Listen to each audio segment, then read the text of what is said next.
for us to have. So yes, I am absolutely delighted to be welcoming Sadhbh O'Neill this evening. She's a lecturer in climate policy at Dublin City University and a former coordinator of Stop Climate Chaos Coalition. But I'd say, Sadhbh, that I could probably spend half an hour introducing all of the things that you've been involved in. But important to say as well that you're standing as a candidate in the forthcoming TCD Shannon by-election. So we wish you the very best in that. And newly returned from COP and doing quite a lot of media work. And I was very interested in some of the things that you were saying, particularly in relation to leaning in to COP. So we're absolutely thrilled to have you, and over to you.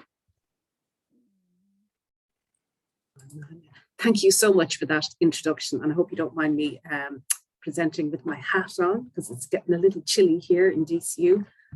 Looking like a woolly hat to, handle change in climate and weather. I'm just going to share my screen, and as I do that, hopefully I'll be able to kickstart what I was going to talk about. Can you see my screen now, everybody? Yeah, okay. So I'm really delighted to be invited to talk to you this evening.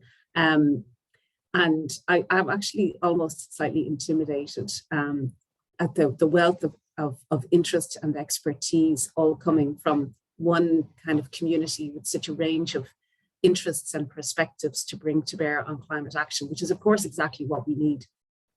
And also geographically, you're not even all in Galway. Very impressive. The reach of Galway Community Network extends beyond the island of Ireland.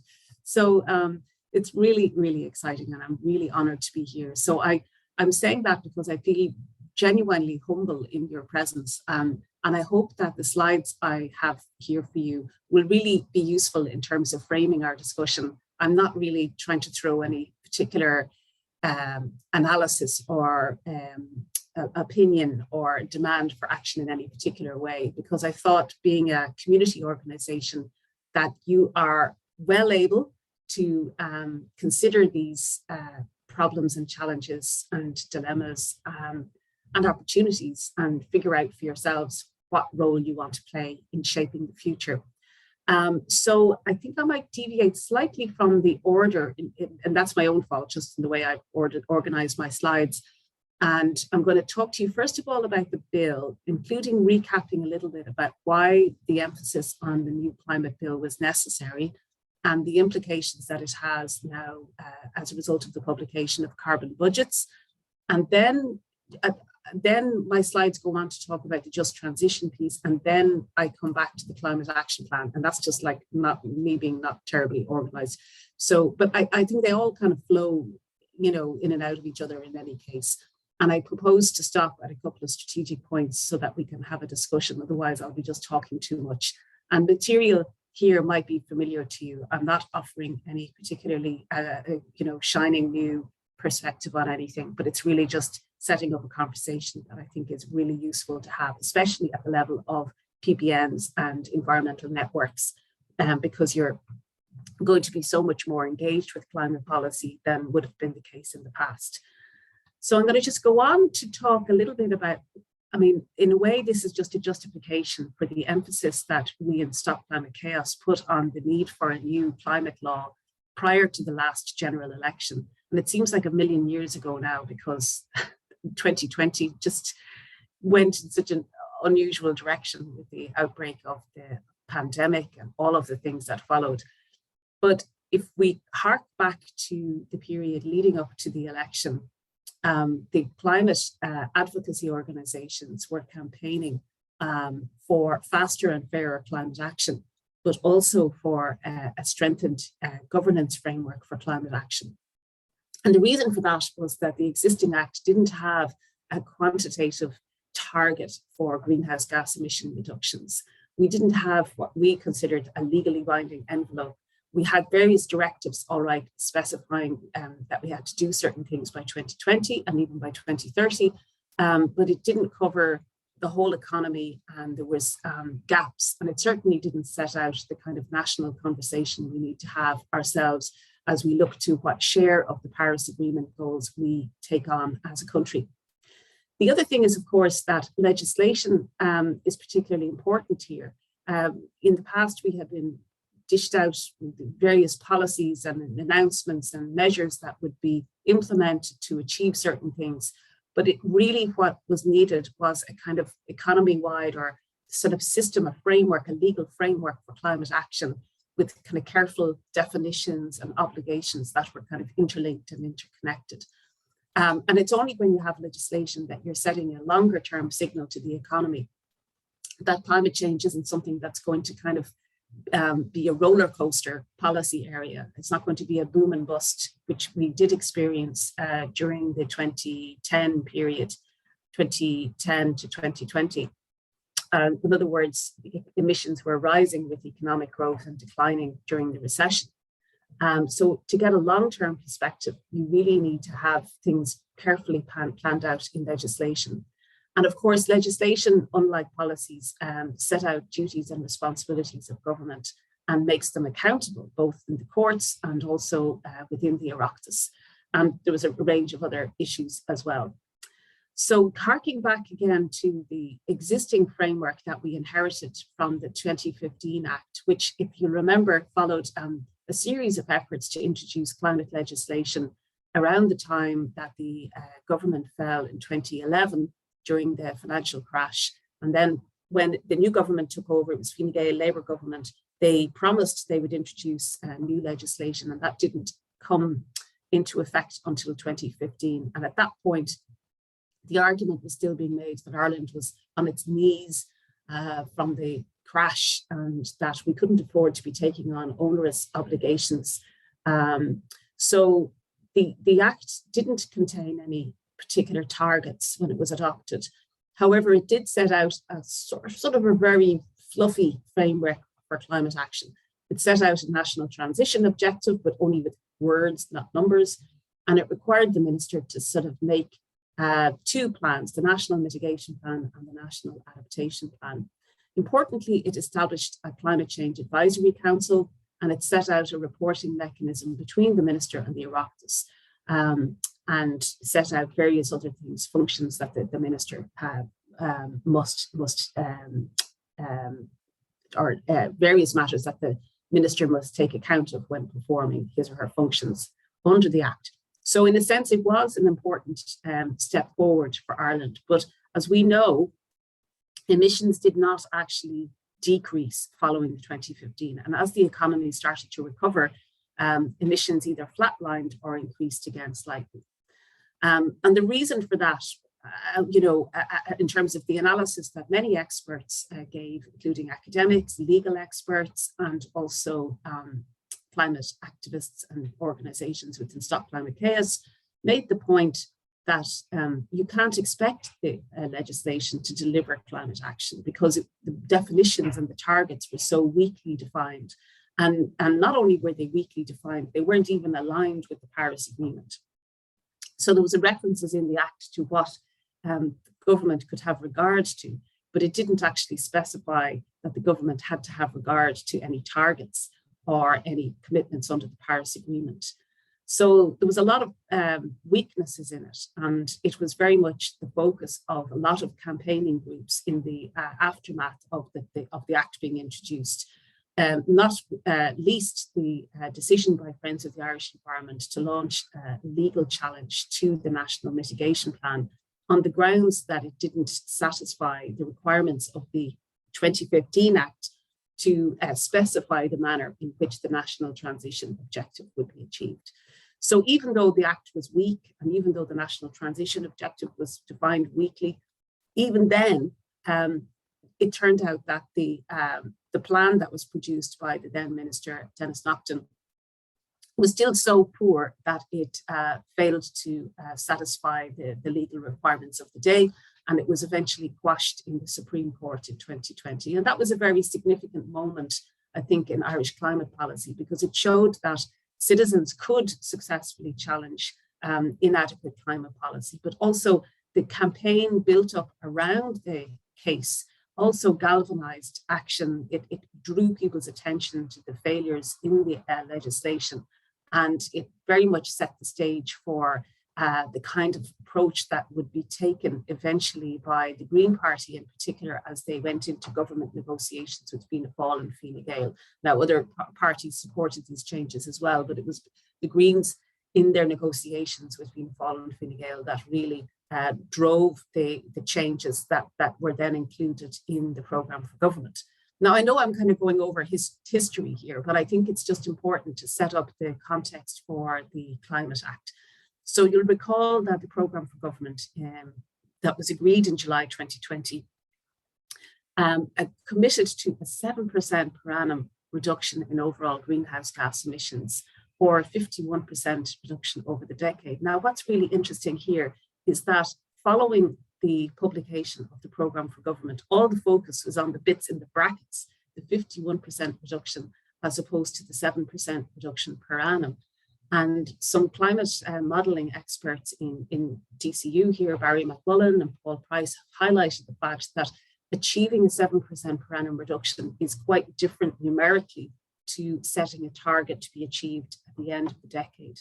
And the difference is, the area under the curve, so to speak, the area under the line. And the difference is quite substantial in terms of the mitigation that Ireland was promising. We seem to be slipping far away from that 7% per annum. We'll see shortly what the Climate Change Advisory Council are proposing by way of carbon budgets. But nonetheless, the programme for government did commit to introducing a new climate law within the first 100 days of coming into office.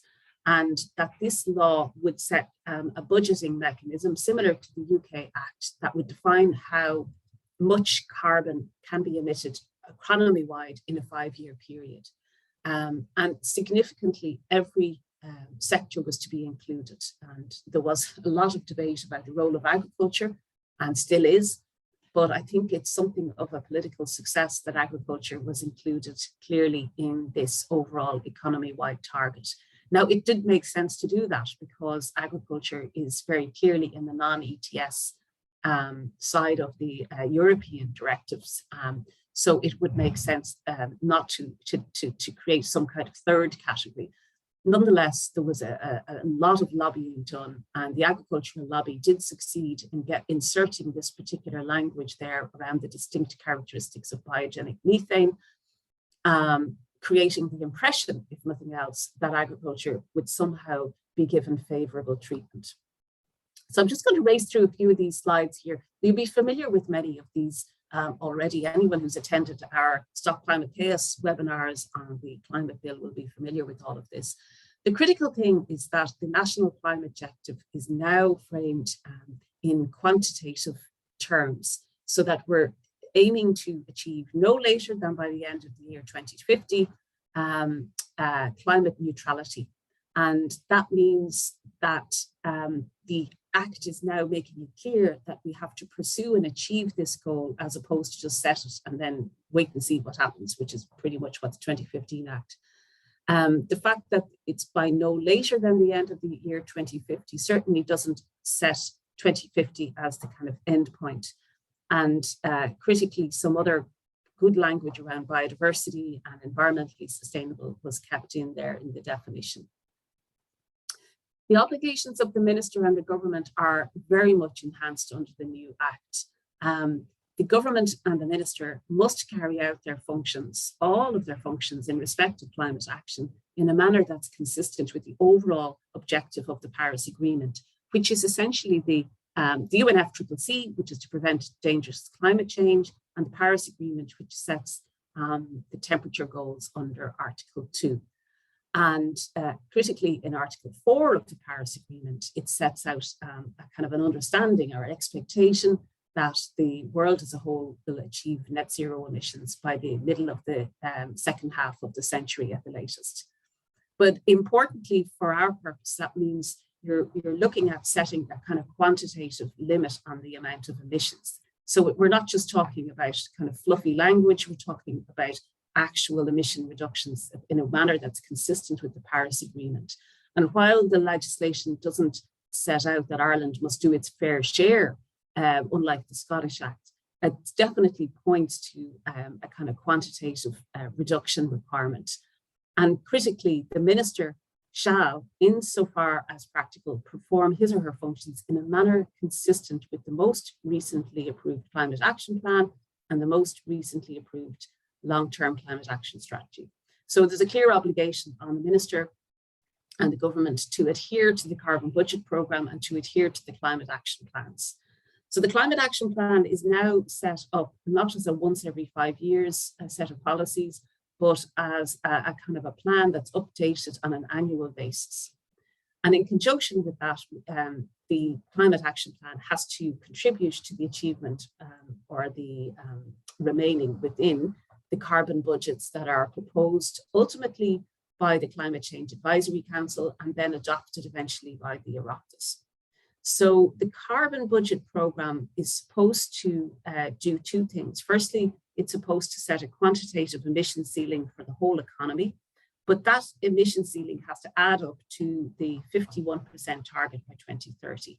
So the Climate Change Advisory Council then, when it was considering this, basically had to find three numbers.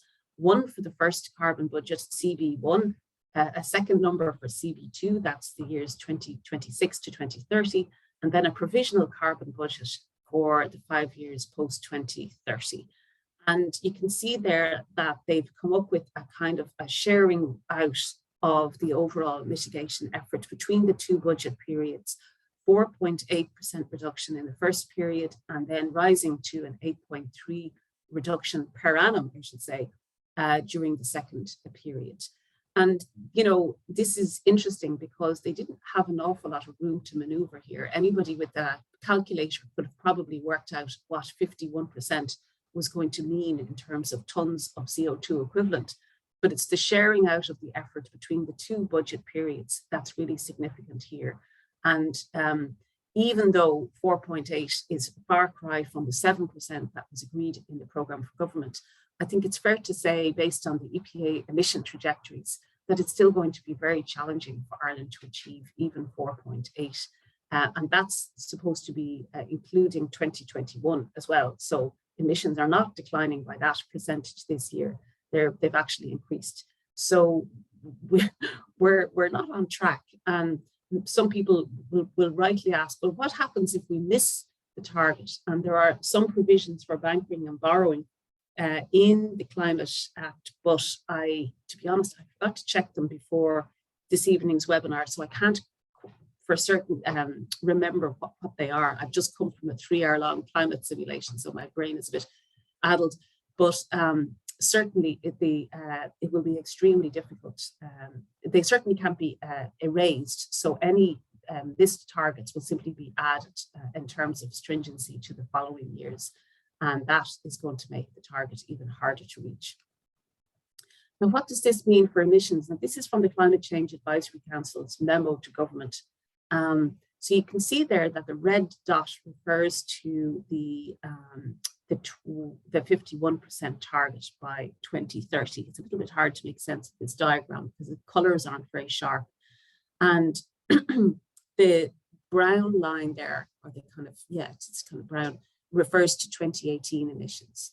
So the red dot refers to 51%, but you can see that the second budget period, the emissions are higher than that on average. And the reason for that, I think, is that there is an allowance in the carbon budget and the climate action plan for a kind of 4 million tons of carbon dioxide that they don't know where that's going to come from. But I can't explain it any other way than there is that the carbon budgets don't actually significantly guarantee that we will achieve that 51%. The Climate Act does include lots of other criteria that the Minister and the government must take into consideration when they are adopting climate action plans and when they are making decisions effectively that relate to climate action. Interestingly, they've taken out the emphasis on least cost, which was very much leaned on, especially by the Climate Change Advisory Council for a long time. So Ireland's approach to climate action was least cost, as in we're only going to do the things that we have to do on the basis of them being the absolutely cheapest things we can do. And for a long time in the period leading up to 2015, that actually meant carbon tax, that we didn't have any policies beyond introducing a carbon tax. We were waiting for magic technologies to become cheaper and more accessible and affordable for Ireland. So as a result of that kind of failure to grasp some opportunities to decarbonise when we had the chance, we missed out to a certain degree. But interestingly, the legislation doesn't refer to least cost anymore. So we're now looking at maximising, as far as practicable, the net benefits to society, which I think is a very significant improvement. It also references the need to restore and protect biodiversity and a range of other things, including climate justice. And then on the next page, you'd see the requirement for a just transition to a climate neutral economy, to maximise employment opportunities and support persons and communities that may be negatively affected by the transition. Yeah. Now, when the government produced draft wording to define climate justice, it was regarded as very weak. It was regarded as kind of really resisting the kind of referencing of social inequalities of any kind.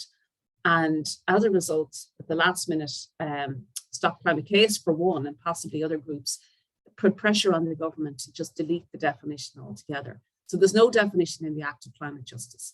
And the definition of just transition that's there in K, section 6K, is not reflective really of the ILO definition. However, Ireland has made some progress in relation to just transition, and I'm going to just talk a little bit about that in a minute. Yeah, Sadhbh, could you go to full screen? Apologies, you're on slideshow. I know what's happened here. I know what's happened. Sorry, apologies for that. It's because you're using a second screen, are you? I have a second screen. Yeah. How's that? Yeah, it's just hard to see it. Yeah. Are you seeing a full screen now? Yes, thank you. Now, the only trouble is I'm going to struggle to read it. That's the advantage of my bigger. So, question then is, well, what's the effect of all of this? Do we have strengthened climate governance in place? Well, we have a new Climate Change Advisory Council. Marie Donnelly, former senior official in the Renewable Energy Division of the European Commission, is the chair. And we have a number of scientists and experts from a range of backgrounds now on the council. And the significance of this is that in the previous membership of the council was largely dominated by economists. And while economists are wonderful and useful contributors to climate policy, there was a kind of a dearth of other types of expertise. So during the Joint Oireachtas Committee's pre-legislative scrutiny of the bill, there was quite a lot of discussion of the kinds of expertise that should be reflected in the council membership, as well as a gender balance, because that was sadly lacking from the previous council.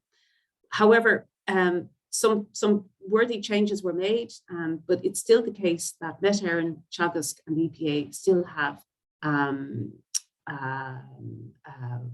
ex officio memberships of the council.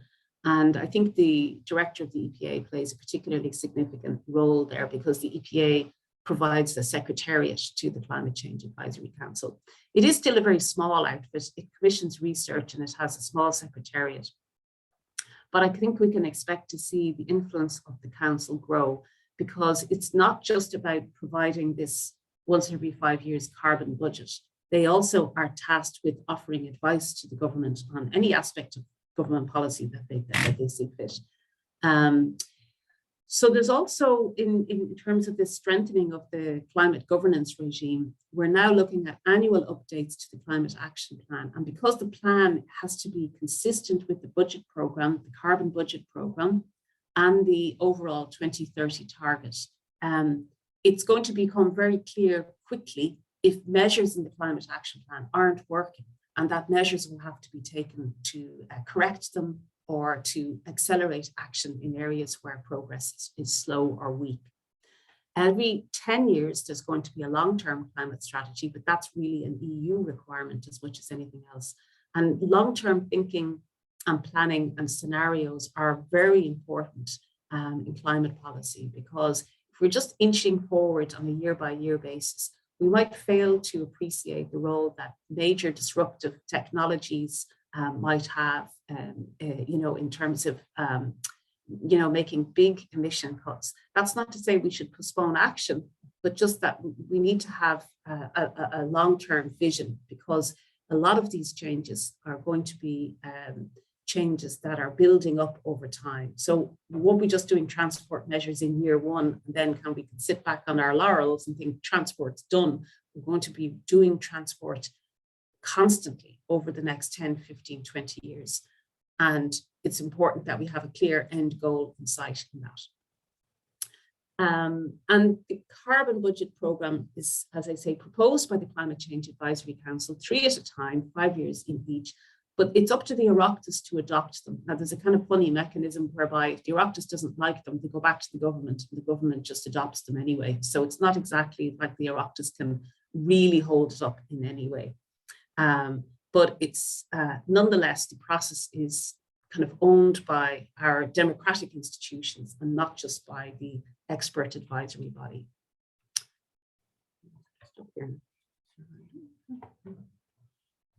Oh yeah, sorry, I just plugged something out, so I have to do it manually. So just to conclude on this particular point, I think that the strengthened climate governance regime is hugely significant. It represents a major step forward compared to where we were a couple of years ago. There's absolutely no question about that. And I don't think it's insignificant that, the 2 major centre-right parties have signed up for not only what was agreed in the programme for government, but to the legislation, and have stated that they're happy to implement it. At least that's the language we've been hearing from the Taoiseach and the Taoiseach since the Act was adopted. And of course, they all voted for it. But laws themselves don't make emissions go down, and the really tough decisions are yet to come. We're going to need sustained political will with strong institutions that have in them, within their remits, clear mandates to act on climate change. Now, I should have added as well that the Act does require public bodies to act in a manner consistent with the carbon budget programme as well. So that applies to not just the Sustainable Energy Authority of Ireland or the EPA, but it also applies to semi-state bodies like Cuillte and other bodies as well, like the Commissioner for Regulation of Utilities. And this is where it gets really complex when they try to balance their existing legal mandates with the targets set in the Act. But there's unquestionably bold decisions are going to be required by all of these agencies, by government as a whole, and by companies, and by local authorities. And local authorities were also covered by the legislation as well. There's also a recognition, I think, that households and individuals need to be supported. I think I mentioned this everywhere I go, that the National Youth Council of Ireland did a survey of about 1,400 young people ranging from 16 to 24 years of age. And what is amazing is that they discovered that nearly 60% of this survey respondents did not know where to get information about climate change. And you would think this is the most digitally literate generation ever, and that they know how to get anything they need on their phones and so on.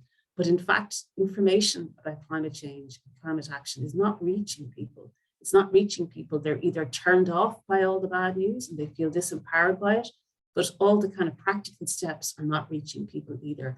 So we need to figure out how to support individuals and households, and of course companies as well.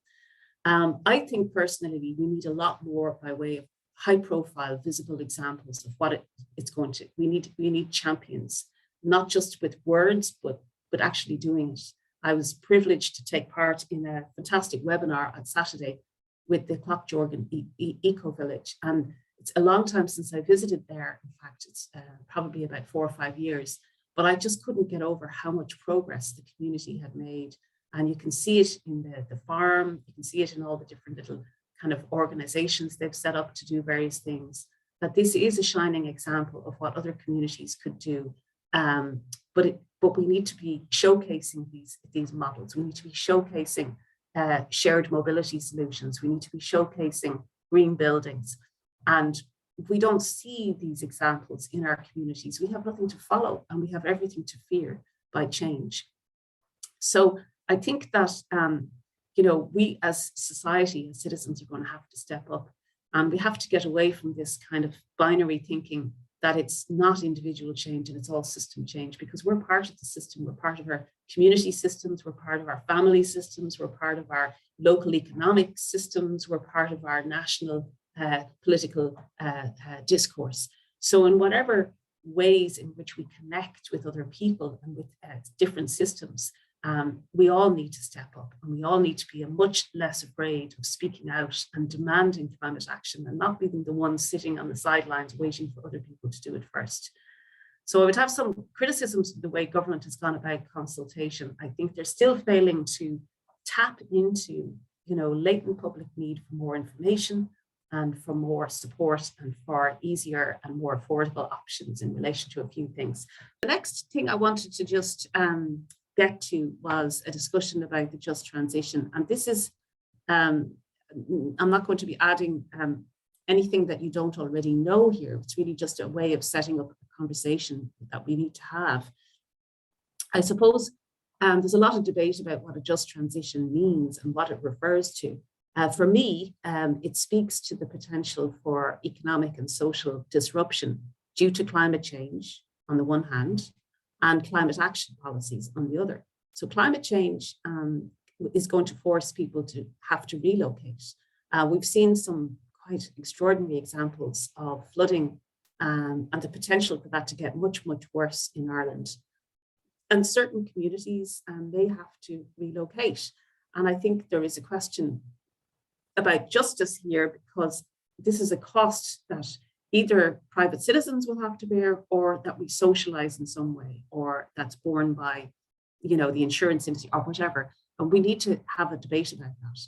But there's also the question of what happens to workers in fossil fuel industries, if we think of them as sunset industries.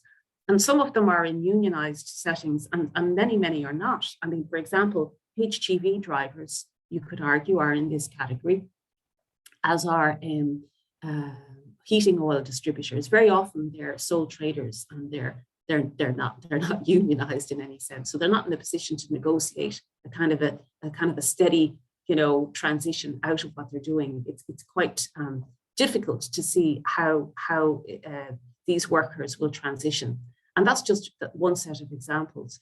There's a lot of tradespeople involved in, home heating systems and that are essentially going to be defunct. And yet there's, clear evidence that we need to be banning new oil and gas boilers as quickly as possible. But in terms of larger industries where you have groups of employees together, sometimes you have very dramatic local impact if the whole local economies are dependent on that income stream. And we've seen the examples of the coal mining. Well, if you're as old as me, you've seen the examples of what happened in the UK and Wales in particular, when the Thatcher government closed down coal mines without any just transition whatsoever. And the effect of that was economically and socially devastating. We have to also acknowledge that it's not just climate policies, that there are multiple drivers of change here we have to keep everything in the mix. Automation, digitalization in an increasingly globalized world. You can do your shopping now on Amazon. It's just amazing. And we've seen that accelerate during the COVID pandemic. Some companies that were able to offer that kind of remote control retail opportunity did very well out of it. And local retailers, the kind of door-to-door retailers, not doing so well at all. And it's sad to see them jump to the conclusion, by the way, that they need more car parking to attract people to shop locally, because that's, really not going to make much of a difference in the longer term. The drivers of change are much more dramatic and significant. And that's a shift of capital, and it's a shift of consumer behavior that we need to address. Anyway, that's only one aspect of the just transition, but I just thought I'd mention that. The just transition as defined by the International Labour Organization is quite different from the one that the Irish government has used in the Climate Act, specifically because it references reducing inequalities and promoting social justice. And it seems that the government parties were literally allergic to those words. They couldn't bring themselves to mention inequality or social justice. So as a result, the Climate Act doesn't really specify what a just transition is in those terms. It's very much recommending a series of kind of processes that need to be gone through to kind of help communities transition. And I just thought I'd mention some recommendations that Jean Moore made. She's works with the NESC, the National Economic and Social Council, and they have done a lot of interesting research over the last few years in relation to just transition, looking at international comparisons. And she recommended the following approach. Firstly, that we need proactive planning and national and regional and local areas. So it seems to me, that there's a task there for somebody to undertake, whether it's you guys, whether it's the ETB, whether it's some other agencies, to actually think about, well, who's going to be affected in this area? Let's think about it. Let's put them on a map. And then let's engage in participative social dialogue, which considers costs and benefits and kind of lays everything out. Decent jobs and training and social protection for those at risk. So once you can identify the workers that are at risk or particular communities, you can start to plan to mitigate that potential harm. She recommends place-based regeneration, facilitating bottom-up local action and fair, inclusive and equitable outcomes. I just really love that. I think it's brilliant. And she mentioned in her presentation that a just transition is one which seeks to ensure transition is fair, equitable and inclusive in terms of processes and outcomes.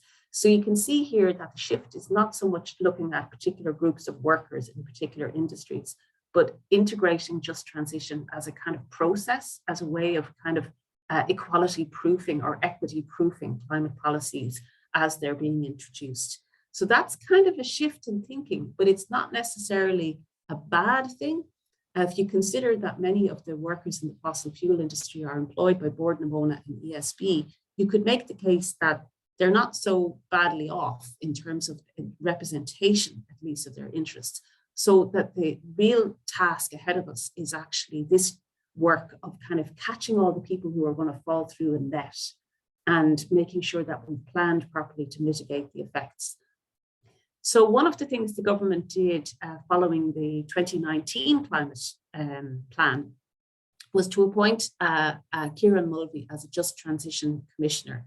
Now, I should say it wasn't so much the Climate Action Plan, it was the closure a good bit earlier than expected of 2 of the 3 peat-fired power stations in the Midlands. They were closed in the end quite abruptly, even though this had been flagged by environmental NGOs and energy experts, including the Climate Change Advisory Council for years. The Climate Change Advisory Council had said, since 2017 that the peat-fired plants should close. But in any case, when they closed in 2019, it was an abrupt experience, and the workers were understandably very angry and very fearful about their futures.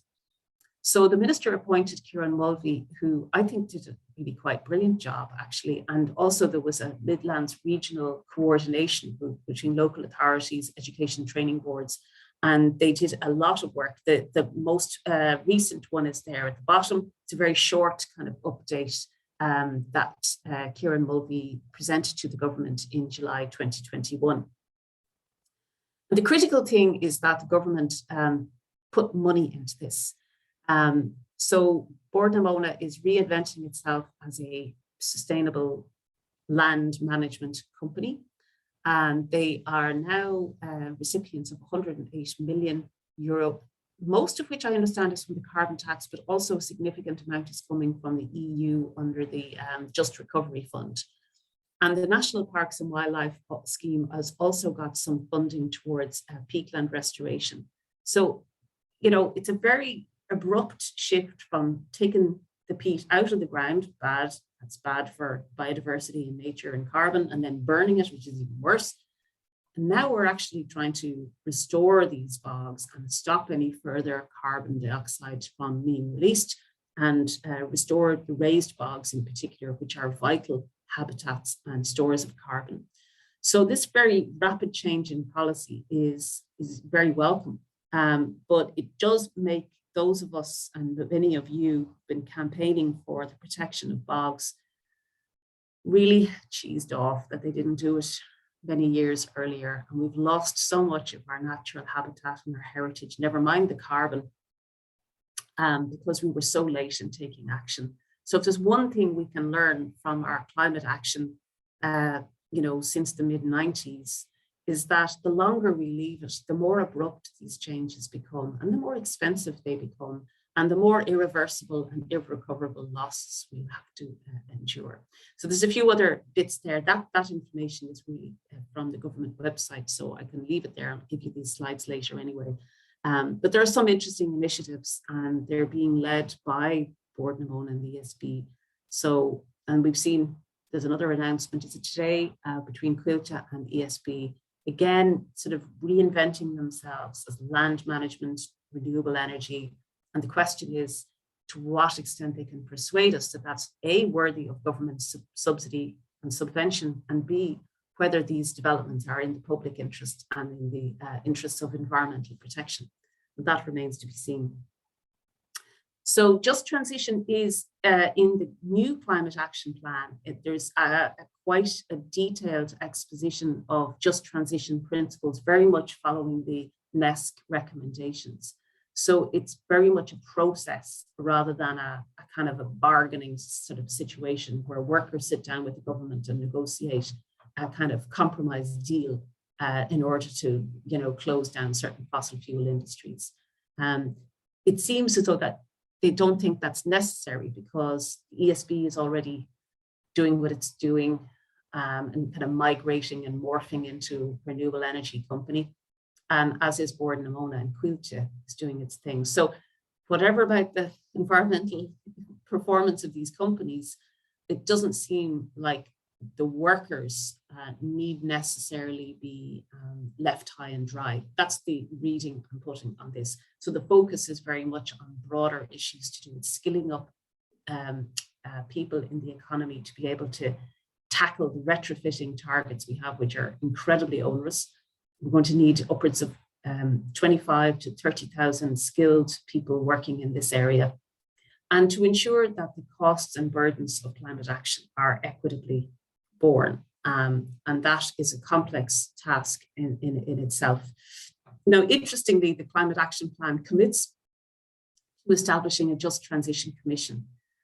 So the idea is they're going to kind of wind down, this is my reading of it, and I may have got this wrong, wind down the Midlands setup for Kieran Mulvey and create a kind of a national framework for just transition to kind of anticipate where interventions are going to be required in a similar way and link it to the national dialogue on climate action. So again, it's very much about process and participation and not about bargaining.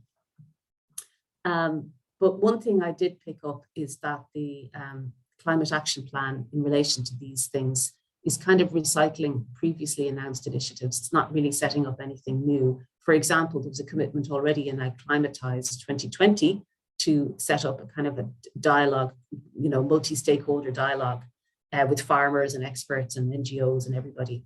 And now they're packaging that up as a just transition come national dialogue on climate action. So well done to the government for recycling as much as possible of its existing commitments. So questions, I put a few questions here for you to think about in terms of your local remit or your regional remit. What sectors and industries are vulnerable?